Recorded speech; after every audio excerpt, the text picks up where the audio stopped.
कर्मफलेषु जुष्टां दुर्गां देवीं शरणमहं प्रपद्ये सुतरसि तरसे नमः।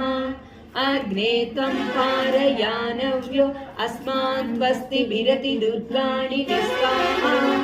भूश्च पृथ्वी बहुलान उर्वीभव तोकाय तनयाय संयोः।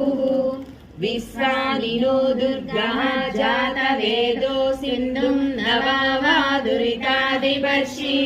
अग्ने अत्रिपन्मनसा गृणानोऽस्माकं भोज्यविता तनूनाम्। पृतनाजितगं सहमानमुद्रमग्निगं हुयेम परमात्मदस्तात्। स नः परिषदति दुर्गाणि विश्वा अक्षामद्देवो अतिदुरितात्यग्निः। रत्नोषकमीज्यो अध्वरेषु सना च होता नव्यच्च सची।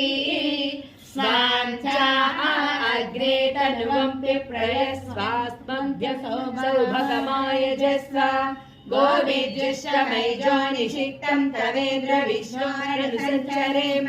नाकस्य पृष्ठमपि संविसानो वैष्णवीं लोकयमादयं ताम्। कात्यायनाय विद्महे कन्याकुमारी धीमहि तन्नो दुर्गी प्रचोदयात्।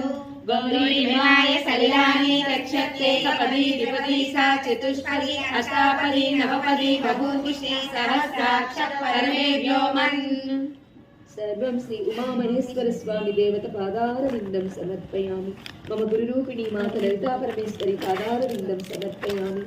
उमामहेश्वर स्वामी देवता पादारविन्दं समर्पयामि। लक्ष्मी नारायण स्वामी देवता पादारविन्दं समर्पयामि। वाणी सहित हिरण्यगर्भ देवता पादारविन्दं समर्पयामि। अष्टलक्ष्मी देवता पादारविन्दं समर्पयामि।